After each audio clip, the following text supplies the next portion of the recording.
मैं हर बार कहता हूँ कि भगवान के नाम का स्मरण भाव से जितनी बार हो सके, जितना हो सके उतना करना चाहिए। जैसे भी हो, इसका कोई नियम नहीं।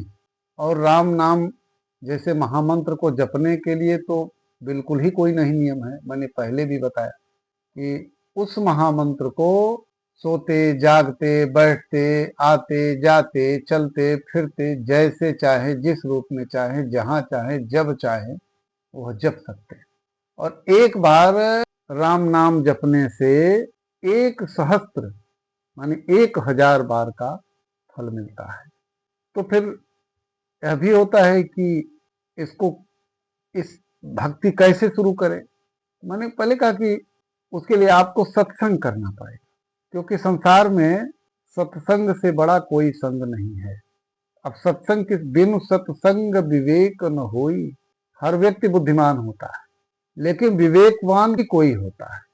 और अगर अपने भीतर विवेक लाना होगा तो उसके लिए आपको सत्संग करनी पड़ेगी। उन महात्माओं की, बड़े लोगों की, बुजुर्गों की, अच्छे लोगों की, तब आपके भीतर विवेक आएगा। और सत्संग कैसे मिलेगा? बिनु हरि कृपा मिल ही नहीं सकता। उसके लिए भी भगवान की कृपा हो आपके ऊपर, तभी आपको कोई संत पुरुष दर्शन देगा। तो जो मैंने कहा कि बिनु सत्संग विवेक न होई, और राम कृपा बिनु सुलभ न सोई। और भगवान की कृपा के बिना वह भी संभव नहीं है। और सत्संगत मुद मंगल मूला, सोई फल सिद्धि सब साधन फूला। तो जो सत्संगति है वह आनंद और कल्याण की जड़ है। आपका सबका सब कल्याण कर देगी। और सत्संग की जो सिद्धि है, जो फल मिलता है उसका, और साधन उसका फूल है। मत कीरति गति भूति भलाई, जब जेहि जतन जहां जेहि पाई।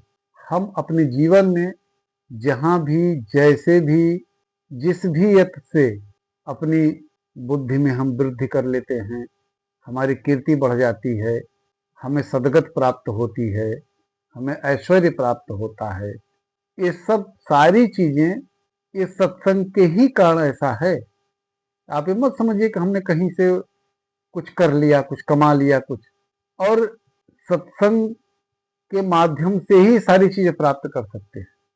ये वेद और पुराण में भी यह बताया गया है कि इसके लिए कोई और दूसरा रास्ता नहीं है। तो सो जानब सत्संग प्रभाव, जो इस सत्संग के प्रभाव को जानता है, लोकहु वेद आन उपाय। तीसरी बात की हम सत्संग की जो चर्चा की थी कि वाल्मीकि जी, नारद जी, अगस्त्य जी, वाल्मीकि नारद घट जोनी, निज मुखन कही निज होनी। जलचर थलचर नभचर नाना, जे जड़ चेतन जीव जहाना। ये तीन तो अपने मुख से खुद ही कहे हैं, वाल्मीकि जी, नारद जी और अगस्त्य जी, कि सत्संग के कारण ही इन्हें भगवान की कृपा मिली और इतने बड़े ये ऋषि बने। और हम तो ये मनुष्य उनकी बात कह रहे हैं।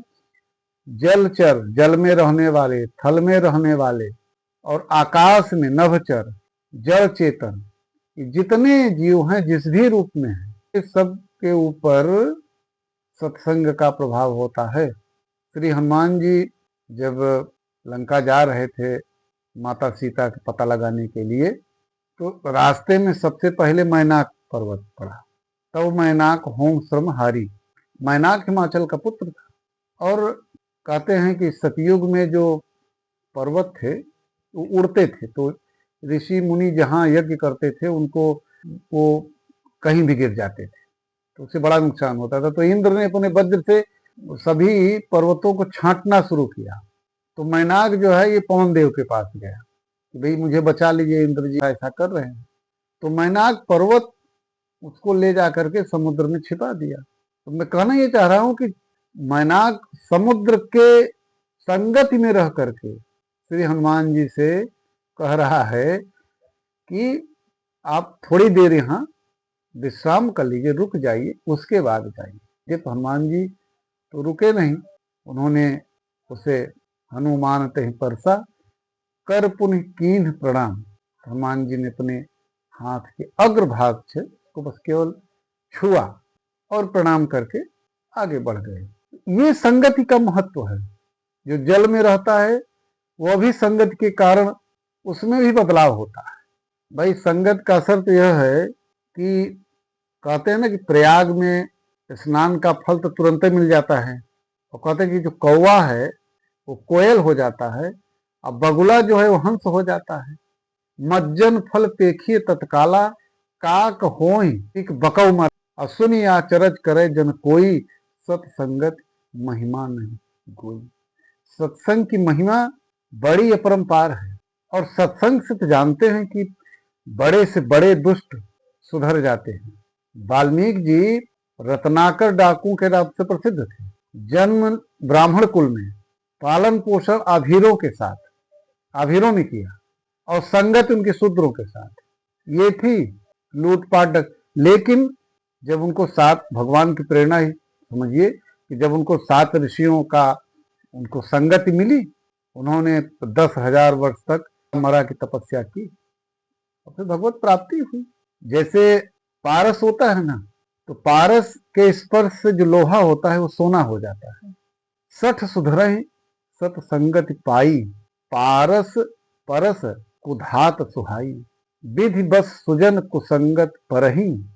अगर कोई संत पुरुष है, बहुत अच्छा व्यक्ति है, संयोग से मान लीजिए कि किसी कुसंगत में वह पड़ गया, तो संगत के इतना असर होता है कि उसको कुसंगत प्रभावित नहीं करती। जैसे कि फनि मनि मम निज गुण अनुसरही, जैसे कि जो सर्प के फण में विष भी होता है और मणि भी होता है, तो विष अपना काम करता है, मणि अपना काम करता है। विष कभी भी मणि को नहीं प्रभावित, कुछ नहीं कर सकता। तो संगत का असर ये होता है। जय श्री राम।